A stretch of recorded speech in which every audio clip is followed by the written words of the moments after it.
ब्रह्मज्ञानं प्रथमं पुरस्ताद्वे सीमितः सुरोचो वेनयावः सबुधन्याय उपमा यस्य निष्ठा सतस्य योनि मा सतस्य वीवः। यजुर्वेद अध्याय 13 मंत्र संख्या 3। नमस्कार मित्रों, आप सभी का हमारे ज्ञान विज्ञान ब्रह्म ज्ञान वैदिक एजुकेशनल ट्रस्ट के चैनल में स्वागत है। ग्राम भैदपुर, कोशनदनी, जिला Mirzapur, 96, Uttar Pradesh. Gmail ID GYANVIGYAN98@gmail.com। Mobile number 9305008616। Vairagya सतकम part 7। यदेतत् स्वच्छन्दं विहरण मकार पर्ण्यमसनं सहारे संवासश्रुत मुपसमयक व्रतफलं मनो मंदस्पन्दं बहिरपि चिरस्यापि विमृशनं न जाने करस्यं परिणतिरुदारस्य तपस। अर्थ: स्वाधीनता पूर्वक जीवन अतिवाहित करना, बिना मांगे खाना, विपद में साहस रखने वाले मित्रों की संगत करना, मन को वश में करने की तरकीबें बताने वाले शास्त्रों का पढ़ना सुनना और चंचल चित्त को स्थित करना हम नहीं जानते। ये किस पूर्व तपस्या के फल से प्राप्त होते हैं। पराधीन मनुष्य कभी सुखी नहीं हो सकता। उसे पग पग पर अपमानित, लांछित और दुखित होना पड़ता है। जो स्वाधीन है, किसी के अधीन नहीं है, वे ही सच्चे सुखिया हैं।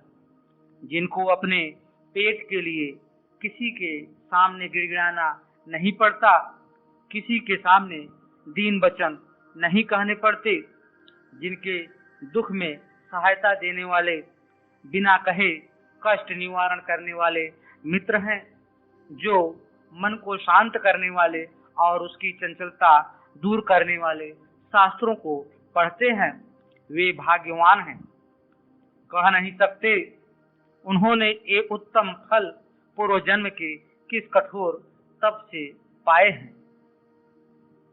दोहा: सत्संगति स्वच्छंदता बिना कृपणता भक्त जान्यो नहीं किही तप किए यह फल होत प्रत्यक्ष। पाणिहि पात्रं पवित्रं भ्रमण परिगतं भयक्षमक्षय मनन्नं विस्तीर्ण वस्त्रमासा सुदशक कमलं तल्पमस्वल्पपुमुर्वी ईशानि संगतांगीत कर्णपरिणतं स्ववात्म संतोषी प्रस्ते धन्या संदस्दैन्य व्यतीर कर निकरा कर्म निर्मूल्यन्ति। वे ही प्रशंसा भाजन है, वे ही धन्य है। उन्होंने ही धर्म की जड़ काट दी है, जो अपने हाथों के सिवाय और किसी वासन की जरूरत नहीं समझते, जो घूम घूम कर भिक्षा का अन्न खाते हैं, जो देशों दिशाओं को ही अपना विस्तृत वस्त्र समझते हैं, जो अकेले रहना पसंद करते हैं, जो दीनता से घृणा करते हैं, और जिन्होंने आत्मा में ही संतोष कर लिया है, जिन्होंने सबसे मन हटाकर सब तरह के विषयों को त्याग कर संसारी माया जाल काट कर अपने आत्मा में ही संतोष कर लिया है, जो किसी भी वस्तु की आकांक्षा नहीं रखते, यहाँ तक कि जल पीने को भी कोई बर्तन पास नहीं रखते, अपने हाथों से ही बर्तन का काम लेते हैं। खाने के लिए घर में सामान नहीं रखते, कल के भोजन की फिक्र नहीं करते। आज इस गांव में मांग कर पेट भर लेते हैं तो कल दूसरे गांव में जा मांगते हैं। एक गांव में 2 रात नहीं बिताते। जो शरीर ढकने के लिए कपड़ों की ही जरूरत नहीं रखते, 10 दिशाओं को ही अपना वस्त्र समझते हैं। जो पलंग, तोशक, गद्दे, तकियों की आवश्यकता नहीं समझते, जरा सी जमीन को ही निर्मल पलंग समझते हैं। जब नींद आती है तो अपने हाथ का तकिया लगाकर सो जाते हैं। जो किसी का संग नहीं करते, अकेले रहते हैं, वैराग्य में ही परमानंद समझते हैं। जो किसी के सामने दीनता नहीं करते अथवा दैत्य रूपी व्यसनों से घृणा करते हैं और अपने स्वरूप में ही मगन रहते हैं, वे पुरुष सचमुच ही महापुरुष हैं। ऐसे पुरुष रत्न धन्य हैं, उन्होंने सचमुच ही कर्म बंधन काट दिया है, वे ही सच्चे त्यागी और सन्यासी हैं। ऐसे ही महापुरुषों के संबंध में महात्मा सुंदरदास जी ने कहा है, काम ही क्रोध न जाके, लोभ ही न मोहता के, मद ही न मत्सर, न को न विकारो है, दुख ही न सुख माने, पाप ही न पुण्य जाने, हर्ष ही न शोक आने, देह ही ते न्यारो है, निंदा न प्रशंसा करे, राग ही न द्वेष धरे, ले नहीं न दे जाके, कुछ न पसारो है, सुंदर कहत ताकि अगम अगाध गति, ऐसो को साधु सो तो राम जी को प्यारो है। जिसमें काम, क्रोध, लोभ, मद और मत्सर प्रभृति विकार नहीं है, जो दुख सुख और पाप पुण्य को नहीं जानता, जिसे न खुशी होती है न रंज, जो अपने शरीर से अलग है, जो न किसी की तारीफ करता है और न किसी की बुराई करता है, जिसे न किसी से प्रेम है न किसी से बैर, जिसका न किसी से लेना है और न किसी को देना है, न और ही किसी तरह का व्यवहार है। सुंदरदास कहते हैं, ऐसे मनुष्य की गति अगम्य और अगाध है, उसकी गहराई का पता नहीं, ऐसा ही मनुष्य भगवान को प्यारा लगता है। 56 भोजन को करपट दसो दिशी बसन बनाए, भखे भीख को अन्न पलंग पृथ्वी पर छाए, छाड़ी सबन को संग अकेले रहत रहेन दिन, नित आतस सोलीन पौन संतोष छिनहि छिन, मन को विकार इंद्रिन को डारे तोर मरूर जिन, वे धन्य सन्यास धन कर्म किए निर्मूल तिन, दुराराध्य स्वामी तुरग चल चित्ता क्षिति भुजो, वयम तु स्थूलेच्छा महति च पदे बद्ध मनसः, जरा देह मृत्युरहरति सकलम जीवितमिदं, सखे नान्य श्रेयो जगति विदुषो अन्यत्र तपसः। मालिक को राजी करना कठिन है, राजाओं के दिल घोड़ों के समान चंचल होते हैं। इधर हमारी इच्छाएं बड़ी भारी हैं, उधर हम बड़े भारी पद मोक्ष के अभिलाषी हैं। बुढ़ापा शरीर को निकम्मा करता है और मृत्यु जीवन को नाश करती है। इसलिए हे मित्र, बुद्धिमान के लिए इस जगत में तप से बढ़कर और कल्याण का मार्ग नहीं है। सेवा धर्म बड़ा कठिन है, हजारों प्रकार की सेवाएं करने, अनेक प्रकार की हाँ में हाँ मिलाने, दिन को रात और रात को दिन कहने, तरह तरह की खुशामदे करने से भी मालिक कभी संतुष्ट नहीं होता। राजाओं के दिल अशिक्षित घोड़ों की तरह चंचल होते हैं, उनके चित्त स्थिर नहीं रहते। जरा सी देर में वे प्रसन्न होते हैं और जरा सी देर में अप्रसन्न हो जाते हैं।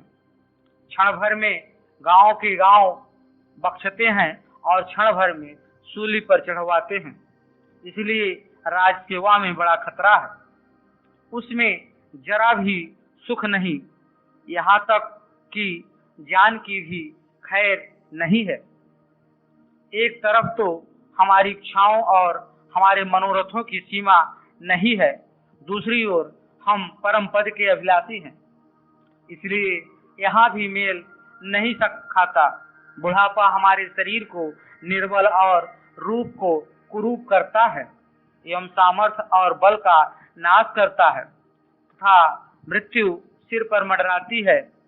ऐसी दशा में मित्रवर कहीं सुख नहीं। अगर सुख, सच्चा सुख चाहते हो तो परमात्मा का भजन करो, उससे आपके परलोक और इहलोक दोनों सुधरेंगे।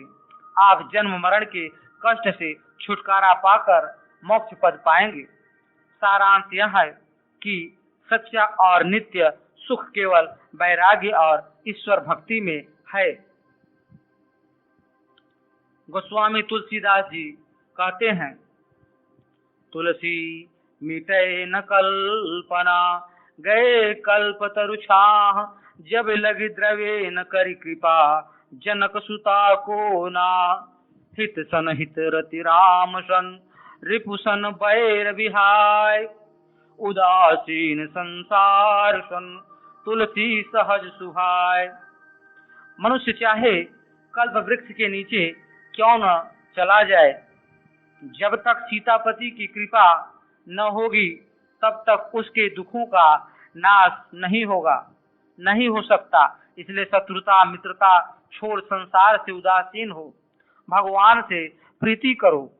खुलासा कहते हैं, इंदिरा के बगीचे में एक ऐसा वृक्ष है जिसकी छाया में जाकर मनुष्य या देवता जो चीज चाहते हैं वही उनके पास आपसे आप आ जाती है।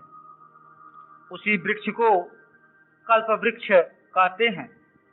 तुलसीदास जी कहते हैं, जब तक जानकीनाथ रामचंद्र जी की दया करके प्रसन्न न हो तब तक मनुष्य की कल्पना कल्प वृक्ष की छाया में जाने से भी नहीं मिट सकती है। जब तप तीर्थ व्रत सम दम दया सत्य शौच और दान बगैर काम अगर मन में वासना रख कर किए जाते हैं, यानी करने वाला यदि उनका फल या पुरस्कार चाहता है तो उसे स्वर्ग आदि मिलते हैं। स्वर्ग में जाने से मनुष्य का आवागमन इस दुनिया में आना और यहाँ से फिर जाना, पैदा होना और मरना नहीं बंद हो सकता, क्योंकि कहते हैं पुण्य क्षीणे मृत्यु लोके, पुण्यों के क्षीण होते ही फिर स्वर्ग से मृत्यु लोक में आना पड़ता है। पर मनुष्य का असल मकसद पूरा नहीं होता, यानी उसे परम पद या मोक्ष नहीं मिलता। इसलिए मनुष्य को निष्काम कर्म करनी चाहिए। गीता में भी यही बात भगवान कृष्ण ने कही है। बहुत लिखने से क्या, भगवान की भक्ति सर्वोपरि है।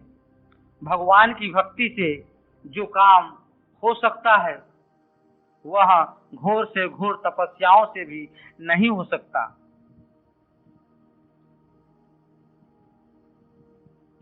किसी ने कहा है, पठित सकल वेद शास्त्र पारंगतो वा, यम नियम पारो वा, धर्म शास्त्रार्थ कृद्वा, अटिल अटित सकल तीर्थ ब्राज को, बाहिताग्निर् हृदय यदि राम सर्वमे तत्व वृथा स्यात्। चाहे सारे वेद शास्त्रों को पढ़ लो, चाहे यम नियम आदि कर लो, चाहे धर्म शास्त्र को मनन कर लो और चाहे सारे तीर्थ कर लो, अगर आपके दिल में राम नहीं है तो सब वृथा है। इसलिए तुलसीदास जी कहते हैं कि दोस्तों से दोस्ती और दुश्मनों से दुश्मनी छोड़कर एवं संसार से उदासीन होकर भगवान से प्रीति करो। मतलब यह है कि न किसी से राग करो और न किसी से द्वेष सबको उदासीन होकर देखो। जब आपका दिल राग द्वेषाल से शुद्ध होगा, इस दुनिया में न कोई आपका प्यारा होगा और न कोई को प्यारा, तथा आपका दिल एक भगवान में लगेगा। सुंदरदास जी कहते हैं, काहे को फिरत नर दीन भयो घर घर, देखियत तीरु तो आहार इक शेर है, जाको देह सागर में सुन्यो सतयोजन को, ताहु को तो दे तुम्हें प्रभु या में नहीं फेर है, को रहत न जानिए जगत माही, कीरी अरु कुंजर सबन ही कू देत है।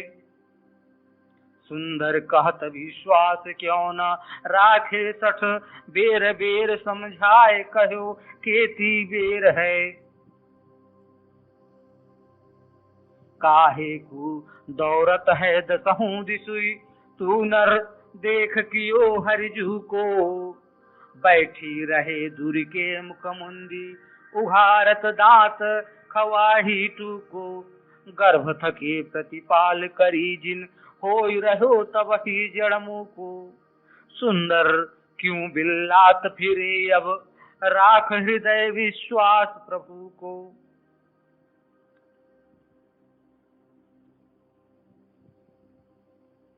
हे पुरुष, तू दीन होकर क्यों घर घर मारा फिरता है? तेरा पेट तो एक शेर का आते भर जाता है।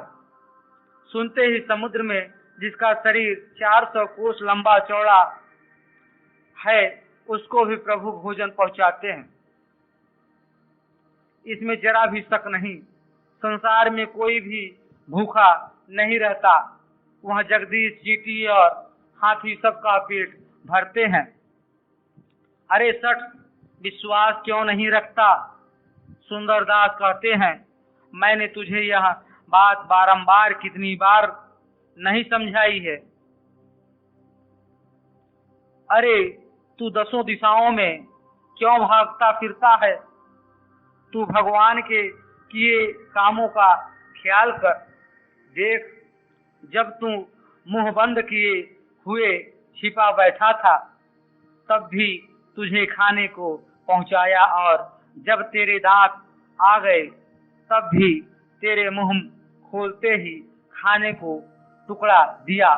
जिस प्रभु ने तेरी गर्भावस्था से ही, जबकि तू जड़ और मूक था, पालना की है, वही क्या अब तेरी खबर न लेगा? सुंदरदास जी कहते हैं, तू क्यों चीखता फिरता है, भगवान का भरोसा रख, वही प्रभु अब भी तेरी पालना करेंगे। सारांश यह है कि बुद्धिमानों को दुनिया के घमंडी लोगों की खुशामद छोड़ केवल उसकी खुशामद और नौकरी करनी चाहिए। जिसके दिल में न घमंड है और न क्रूरता, जो उसकी शरण में जाता है उसी की ही वह अवश्य प्रतिपालना करता है और उसके दुख दूर करने को हाजरा हुजूर खड़ा रहता है। मनुष्य, तेरी जिंदगी 2.5 मिनट की है। इस 2.5 मिनट की जिंदगी को वृथा बर्बाद न कर। इसे खत्म होते देर न लगेगी। राजाओं और अमीरों की सेवा टहल और लल्लो चप्पो में यह शीघ्र ही पूरी हो जाएगी और उनसे तेरी कामना भी सिद्ध न होगी। यदि तू सबका आसरा छोड़ जगदीश की ही चाकरी करेगा तो निश्चय ही तेरा भला होगा। तेरे दुखों का अवसान हो जाएगा। तुझे फिर जन्म लेकर घोर कष्ट न सहने होंगे। तुझे नित्य और चिरस्थायी शांति मिलेगी। अरे तू सारी चतुराई और चालाकियों को छोड़कर एक इस चतुराई को कर, क्योंकि यह चातुरी सच्ची चातुरी है जो जगदीश को प्रसन्न कर लेता है वही सच्चा चतुर है।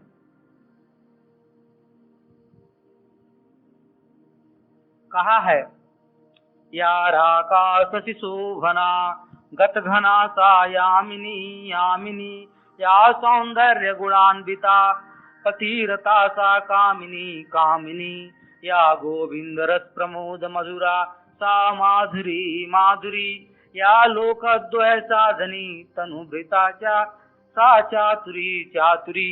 मेघावरण शून्य पूर्ण चंद्रमा से शोभायमान जो रात्रि है वही रात्रि है, जो सुंदरी है, गुणवती है और पति में भक्ति रखने वाली है वही कामनी है। कृष्ण के प्रेम के आनंद से मनोहर मधुरता ही मधुरता है। शरीरधारियों का दोनों लोक में उपकार करने वाली जो चतुराई है वही चतुराई है।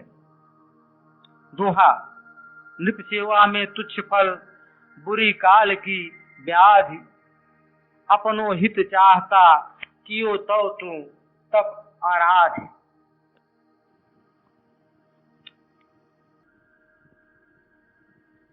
भोगा मेधवितान मध्य विलसत्य सौदा मिनिचंचला आयुर्वायु विघट्टिताभ्र पटलीलीनाम्बुवद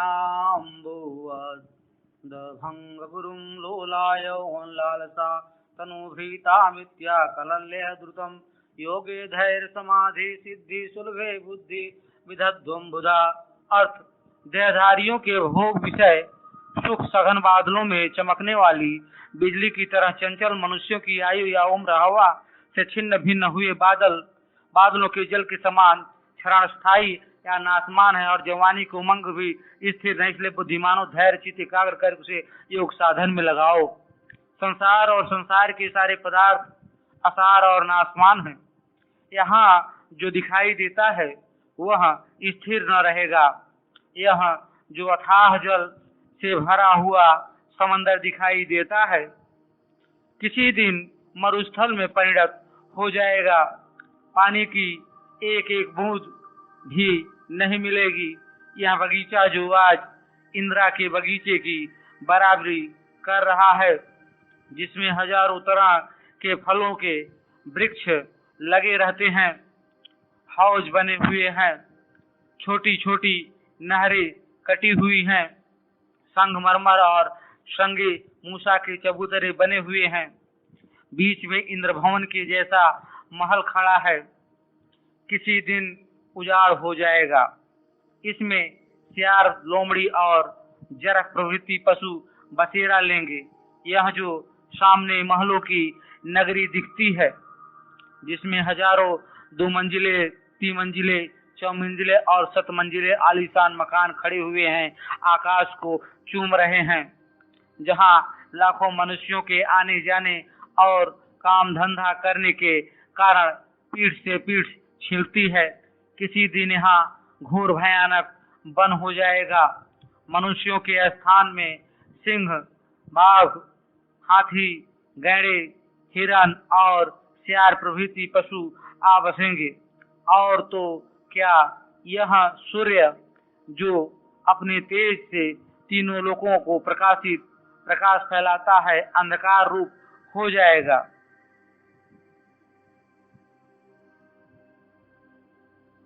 यह अमृत से पूर्ण सुधाकर चंद्रमा भी शून्य हो जाएगा। इसकी शीतल चांदनी न जाने कहाँ विलीन हो जाएगी। हिमालय और सुमेरु जैसे पर्वत एक दिन मिट्टी में मिल जाएंगे। यहाँ ब्रह्मा, विष्णु और रुद्र भी शून्य हो जाएंगे। सारा जगत नाश हो जाएगा। ये स्त्री, पुत्र, नाते रिश्तेदार न जाने कहाँ छिप जाएंगे। युगों की सहस्त्र चौकड़ियों का ब्राह्मण का एक दिन होता है। उस दिन के पूरे होते ही प्रलय होती है। तब इस जगत की रचना करने वाला ब्रह्मा भी नष्ट हो जाता है। आज तक अनगिनत ब्रह्मा हुए हैं। उन्होंने जगत की रचना की और अंत में स्वयं नष्ट हो गए। जब हमारे पैदा करने वाले का यह हाल है, तब हमारी क्या गिनती। या काया जिसे मनुष्य अपना सर्वस्व समझता है, जिसे मल मल कर धोता है, इत्र फुलेलों से सुवासित करता है, नाना प्रकार के रत्न जड़ित मनोहर गाने पहनता है, कष्ट से बचने और सुखी होने के लिए नरम नरम मखमली गद्दों पर सोता, पैरों को तकलीफ से बचाने के लिए जोड़ी गाड़ी या मोटर में चढ़ता है। एक दिन नाश हो जाएगी। 5 तत्वों से बानी हुई काया 5 तत्वों में विलीन हो जाएगी।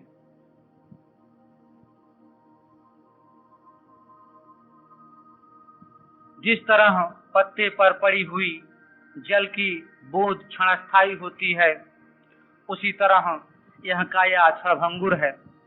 दीपक और बिजली का प्रकाश आता जाता दिखता है, पर इस काया का आदि अंत नहीं दिखता। यह काया कहाँ से आती है और कहाँ जाती है। जिस तरह समुद्र में बुदबुदे उठते हैं और मिट जाते हैं, उसी तरह शरीर बनते और क्षण भर में नष्ट हो जाते हैं। सच तो यह है कि यह शरीर बिजली की चमक और बादल की छाया की तरह चंचल और अस्थिर है। जिस दिन जन्म लिया उसी दिन मौत पीछे पड़ गई। अब वह अपना समय देखती है और समय पूर्ण होते ही प्राणी को नष्ट कर देती है। जिस तरह जल की तरंगे उठ उठकर नष्ट हो जाती हैं, उसी तरह लक्ष्मी आकर क्षण भर में विलीन हो जाती है। जिस तरह बिजली चमककर गायब हो जाती है, उसी तरह लक्ष्मी दर्शन देकर गायब हो जाती है। हवा और चपला को रोकना अत्यंत कठिन है, पर शायद कोई उन्हें रोक सके। आकाश का चूर्ण करना अति कठिन है, पर शायद कोई आकाश को भी चूर्ण करने में समर्थ हो जाए। समुद्र को भुजाओं से तैरना बहुत कठिन है, पर शायद कोई तैर कर उसे भी पार कर सके। इतने असंभव काम शायद कोई सामर्थ्यवान कर सके, पर चंचला लक्ष्मी को कोई भी स्थिर नहीं कर सकता।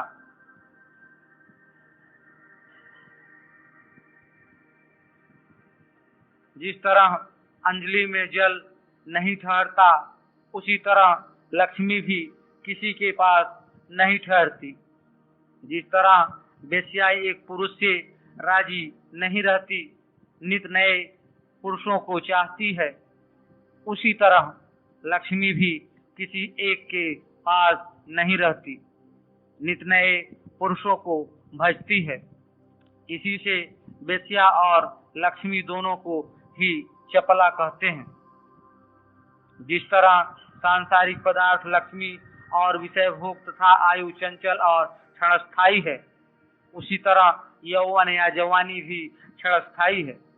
जवानी आते दिखती है, पर जाते मालूम नहीं होती।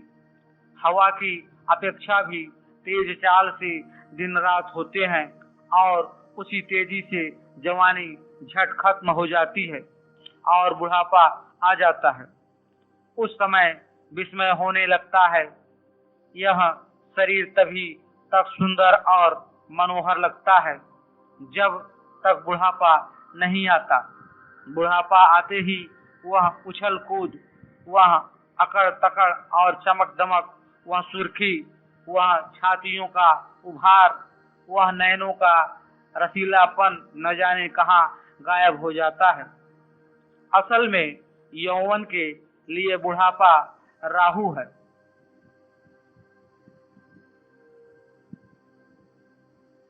जिस तरह चंद्रमा को जब तक राहु नहीं ग्रसता तभी तक प्रकाश रहता है, उसी तरह जब तक बुढ़ापा नहीं आता तभी तक शरीर का सौंदर्य और रूप लावण्य बना रहता है।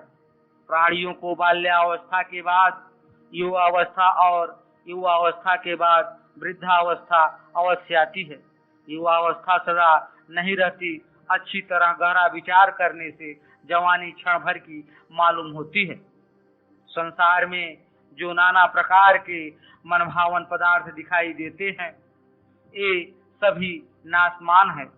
ये सब वास्तव में कुछ भी नहीं, केवल मन की कल्पना से इनकी सृष्टि की गई है। मूर्ख ही इनमें आस्था रखते हैं, ज्ञानी नहीं। इस जगत में ज्ञानी का जीवन सार्थक और अज्ञानी का निरर्थक है। अज्ञानी के जीने से कोई लाभ नहीं, उसके जीने से अर्थ सिद्धि नहीं होती, वह वृथा सुअवसर गंवाता है। मूर्ख मोह के मारे नहीं समझता कि ऐसा मौका बड़ी मुश्किल से मिला है। इस बारे में खैर नहीं। अज्ञानी अपनी अज्ञानता या मोह के कारण ही नाशमान और दुख के मूल विषयों की ओर दौड़ता है, पर आयु, यौवन और विषयों की क्षणभंगुरता पर ध्यान नहीं देता।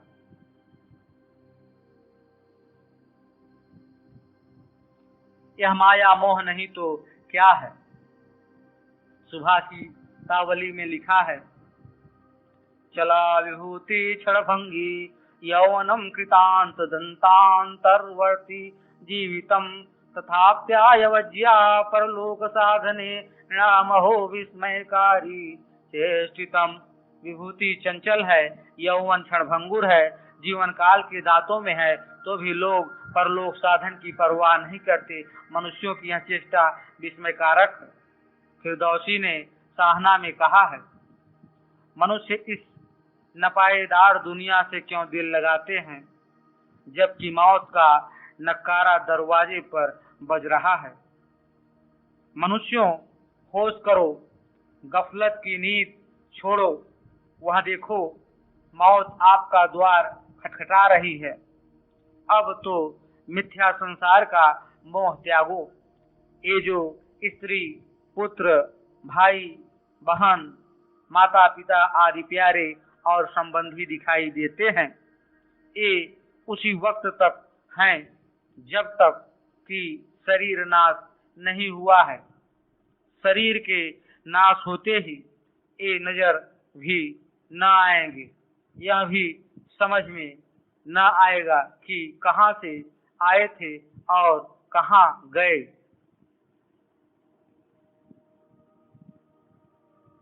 यह बंधु बांधवों का मिलना उन यात्रियों या मुसाफिरों की तरह है जो भिन्न भिन्न स्थानों से सफर करते हुए एक वृक्ष के नीचे आकर ठहर जाते हैं और क्षण भर विश्राम लेकर फिर अपनी अपनी राह पर चल देते हैं।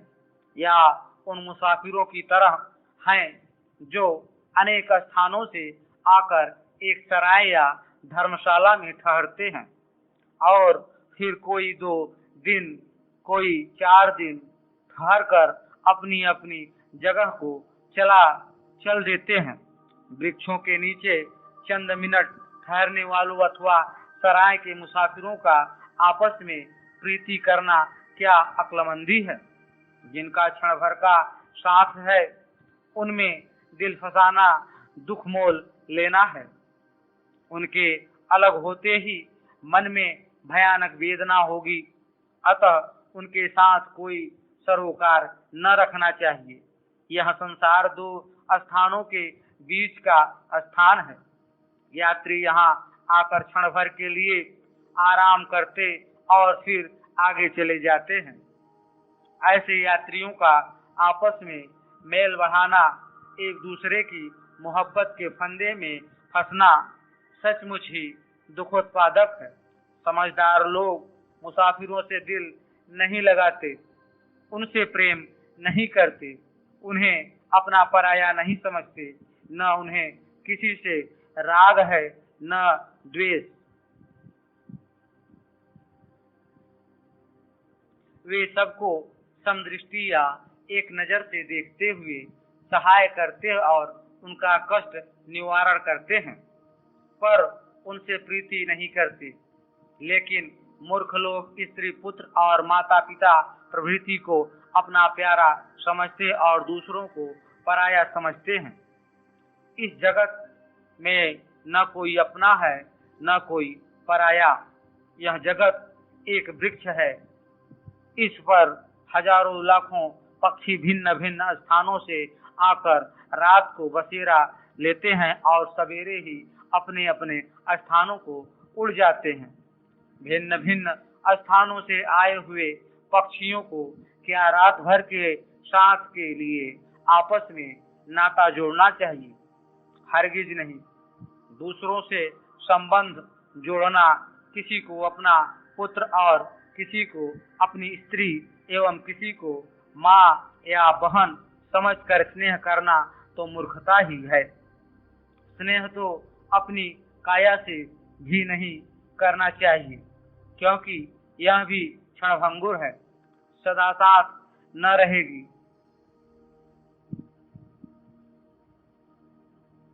महात्मा सुंदरदास जी कहते हैं, बालू के मंदिर माही बैठी रहो स्थिर हो, राखत है जीवन की आस क्यों दिन की, पल पल छीजत घटत जाट घड़ी घड़ी, विनाश तबीर कहाँ खबर न छिनकी, करत उपाय झूठे लेन देन, खान पान मूसा इत उत फायर, ताकि रही मिन की, देह स्नेह न छाड़त है नर जानत है थीर है ए देहा, छीजत जात घटे दिन ही दिन, दिसत है घट को नित छिहा, काल अचानक आए गहे कर, ठाह गिराई करे तन खेहा, सुंदर जानिया निच है घर, एक निरंजन सुकर नेहा। अरे मूर्ख, तू इस शरीर की मोहब्बत नहीं छोड़ता, यह तेरी बड़ी भूल है। तू इस बालू के घर को स्थिर या चिरस्थायी समझता है, पर यह दिन पर दिन खींचता और घटता जाता है। हमें तो इस घट का नित्य क्षय ही दिखता है। देख, किसी दिन काल अचानक आकर तेरे हाथ पकड़कर लेगा और तुझे गिराकर तेरे शरीर को खाक कर देगा। सुंदरदास जी कहते हैं, अरे मूर्ख, तू मेरी बात को, मेरी सलाह को ठीक समझ, इसमें मीन मेघ न लगा। यह अटल बात है और बातों में चाहे फर्क पड़ जाए, पर इसमें फर्क नहीं पड़ने का। इसलिए तू अपने इस शरीर से, अपने स्त्री पुत्रों से और अपनी दौलत से मोहब्बत छोड़कर एकमात्र जगदीश से प्रेम कर। उनसे स्नेह करेगा तो सदा सुख पाएगा, और इनसे मोहब्बत रखेगा तो घोराति घोर दुख भोगेगा। महात्मा सुंदरदास जी कहते हैं, अरे अज्ञानी मनुष्य, मुझे तेरी इस बात पर बड़ा ही अचंभा आता है कि तू इस बालू के मकान में निशंक और मस्त होकर बैठा हुआ है और कितने ही दिनों तक जीने की उम्मीद रखता है। यह तेरा बालू का घर हर क्षण खींचता और घटता जाता है। इसको नाश होते कितनी देर लगेगी? मुझे तो एक पल का भी भरोसा नहीं है। तू इस बालू के क्षणभंगुर घर में बेखटके बैठा हुआ अनेक तरह के झूठे उपाय, उद्योग, लेन देन और खान पान करता है। तू चूहे की तरह इधर उधर उछलता कूदता फिरता है। क्या तुझे खबर नहीं कि जिस तरह बिल्ली चूहे की ताक में बैठी रहती है, उसी तरह तेरी घात में मौत बैठी है। खुलासा जरा भी समझ रखने वाले समझ सकते हैं कि प्राणियों के शरीर के भीतर कोई ऐसी चीज है जिसके रहने से प्राणी चलते फिरते काम धंधा करते और जिंदा समझे जाते हैं। जिस वक्त वह चीज शरीर से निकल जाती है, उस वक्त मनुष्य मुर्दा हो जाता है। उस समय वह न तो चल फिर सकता है, न देख सुन या कोई और काम कर सकता है।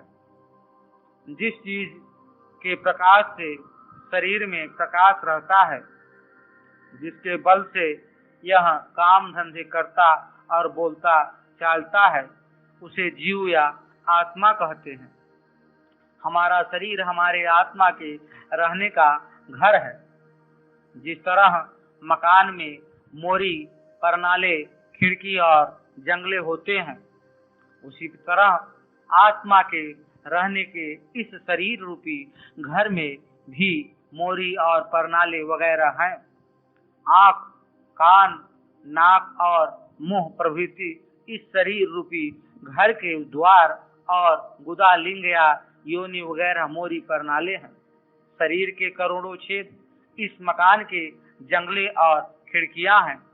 मतलब यह कि यह शरीर आत्मा या जीव के बसने का घर है। यह घर मिट्टी और जल प्रभृति पंच तत्वों से बना हुआ है। इस घर के बनाने वाला कारीगर परमात्मा है।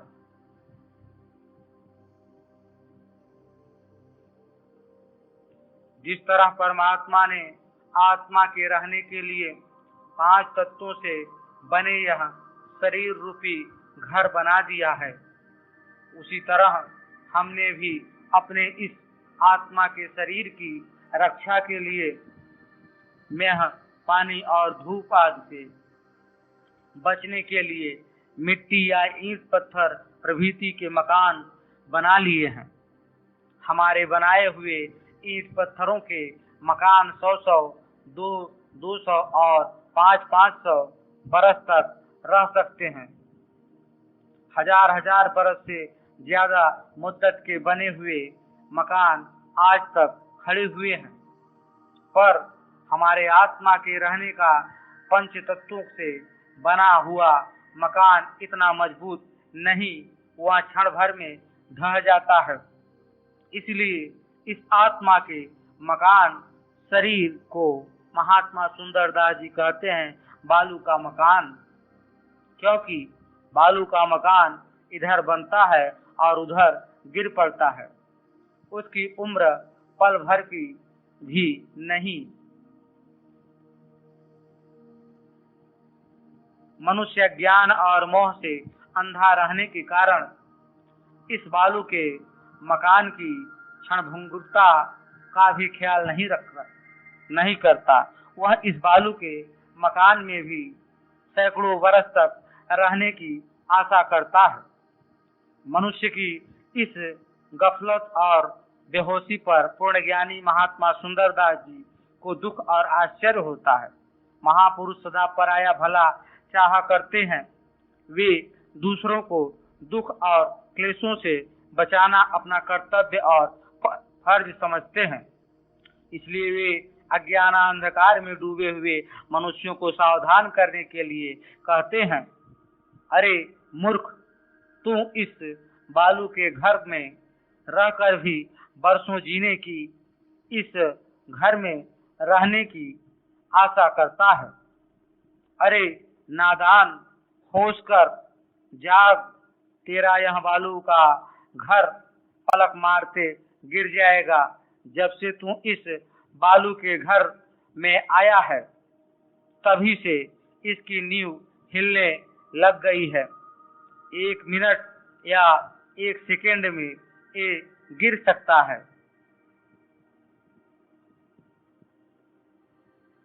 ऐसे क्षणभंगुर घर में रहकर तू मकान बनवाता है, बाग बगीचे लगवाता है, किसी को अपनी स्त्री, किसी को अपना पुत्र और किसी को अपना बाप, भाई या मित्र समझता है। इनके मोहजाल में फंसता है।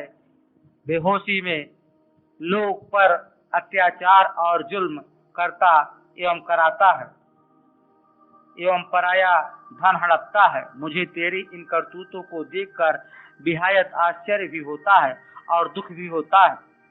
सच तो यह है कि मुझे तेरी नादानी पर तरस आता है। खैर, जो हुआ सो हुआ, अब भी चेत जा। धन दौलत, स्त्री पुत्र, राजपाट और जमींदारी का मोह त्याग कर अपने बनाने वाले की शरण में जा।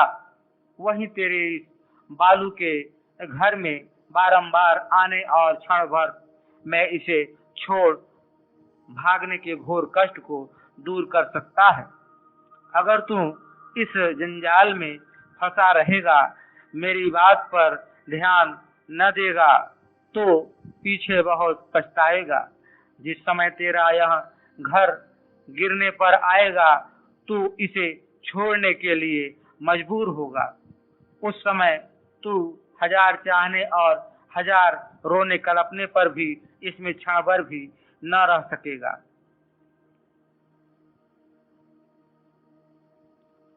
जब तक तू इस बालू के घर में है, तभी तक तेरी स्त्री और तभी तक तेरा पुत्र और धन दौलत आज हैं।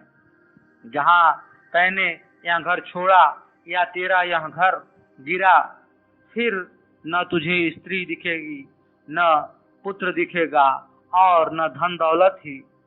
यह बालू का घर तुझे क्षण भर के लिए इस गरज से मिला है कि तू इसमें जितनी देर रहे उतनी देर जगदीश की भक्ति करके अपने कर्म बंधन काट ले और जन्म मरण के झंझटों से बचकर अपने मालिक में मिल जाए, ताकि फिर तुझे कभी दुख न भोगने पड़े।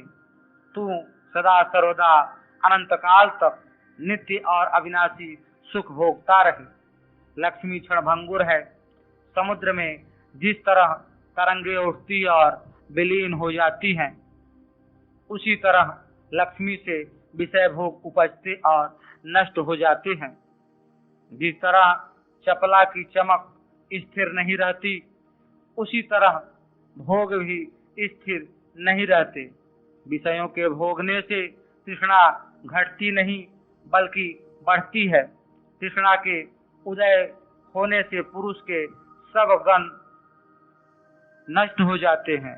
दूध में मधुरता उसी समय तक रहती है जब तक कि उसे सर्प नहीं छूता। पुरुष में गण भी उसी समय तक रहते हैं जब तक कि तृष्णा का स्पर्श नहीं होता। गण अर्थात गण। अतः बुद्धिमानों, अनित्य, नाशमान एवं दुख की खान विष समान विषयों से दूर रखो, क्योंकि इनमें जरा भी सुख नहीं। जब तक विषय भोग रहेंगे तभी तक आप सुखी रहेंगे, पर एक न एक दिन उनसे आपका वियोग अवश्य होगा। उस समय आप तृष्णा की आग में जलोगे, बारंबार जन्म लोगे और मरोगे। अतः इंद्रियों को बस में करो और एकाग्र चित्त से परमात्मा का भजन करो, क्योंकि विषयों को भोगने से नरकाग्नि में जलोगे और जन्म मरण के घोर संकट सहोगे, पर परमात्मा के भजन या योग साधना से नित्य सुख भोगते हुए परमानंद में लीन हो जाओगे। बहुत से मनुष्य मन को एकाग्र नहीं करते, पर दिखावटी माला जपते हैं, गोमुखी में सड़ासड़ हाथ चलते हैं, गीता और विष्णु सहस्रनाम प्रभृति का पाठ करते हैं और बीच बीच में कारोबार की बातें भी करते रहते हैं, अथवा स्त्री बच्चों के झगड़े निपटाया करते हैं। ऐसे भजन करने और माला फेरने से कोई लाभ नहीं। इस तरह समय का वृथा नष्ट होता है। मान के एक नग ठौर हुए बिना, शांत और स्थिर हुए बिना सब वृथा है। मन के एक ठौर हुए बिना, शांत और स्थिर हुए बिना सब वृथा है। महात्मा कबीर ने ठीक ही कहा है, जेती लहर समुद्र की तेती मन की दौर, सजे हीरा उपजे जो मन आवे ठौर। माला फेरत युग गया पाया न मन का फेर, कर का मन का छाड़ के, मन का फेर। मूड़ मुड़ावत दिन गए, अजहू न मिलया राम। राम नाम कहो क्या, करे मन के और काम। तन को योगी सब करे, मन को बिरला कोय। सहजे सब विधि पाइए, जो मन योगी होय। जितनी समुद्र की लहरें हैं, उतनी ही मन की दौड़ है। अगर मन ठिकाने आ जाए, उसमें समुद्र की सी तरंगे न उठे, तो सहज हीरा पैदा हो जाए, यानी परमात्मा मिल जाए। माला फेरते फेरते युग बीत गया, पर मन का फेर न मिला। अतः हाथ का मनिया छोड़कर मन का मनिया फेर। हाथ की माला फेरने से कोई लाभ नहीं, लाभ है मन की माला फेरने से। मन लगाकर एक बार भी ईश्वर को याद करने से बड़ा फल मिलता है, पर चंचल चित्त से दिन रात माला फेरने से भी कुछ नहीं मिलता। मोड़ मुड़ाते अनेक दिन हो गए, पर आज तक भगवान न मिले। मिले कैसे? मन राम में लगे तब तो राम मिले। जिस तरह रवि और रजनी दिन और रात एकत्र नहीं होते, उसी तरह राम और काम एकत्र नहीं मिलते। जहाँ काम है वह राम नहीं, और जहाँ राम है वहाँ काम नहीं।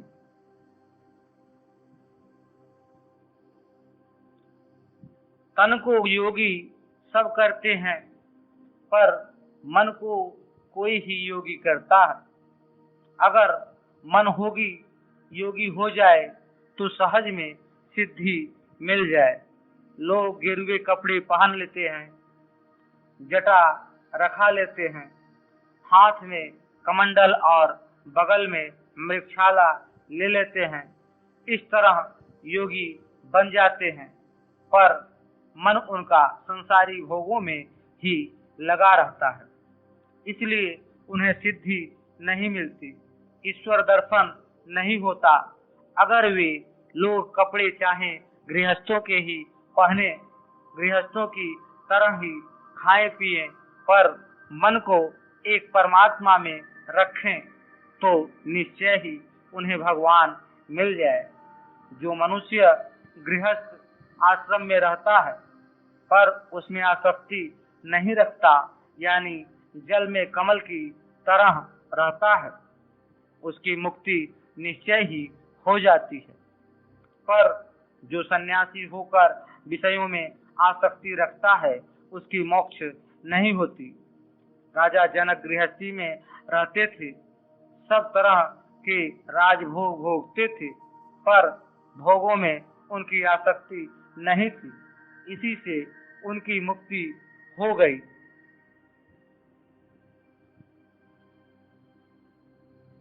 सारांश: विषय भोग आयु और यौवन को अनित्य और क्षणभंगुर समझकर इनमें आसक्ति न रखो, और मन को एकाग्र करके हर क्षण परमात्मा का भजन करो, तो जन्म मरण से छुटकारा मिल जाए और परमानंद की प्राप्ति हो जाए। कबीरदास जी कहते हैं, कहाँ भरोसो देह को, बिनती जाय छिन माय। श्वास श्वास सुमिरन करो, और जतन कछु नाय। इस शरीर का क्या भरोसा, यह क्षण भर में नष्ट हो जाए। इस दशा में सर्वोत्तम उपाय यही है कि हर सांस पर परमात्मा का नाम लो। बिना उसके नाम के कोई सांस न जाने पाए। बस इससे बढ़कर उद्धार का और उपाय नहीं है।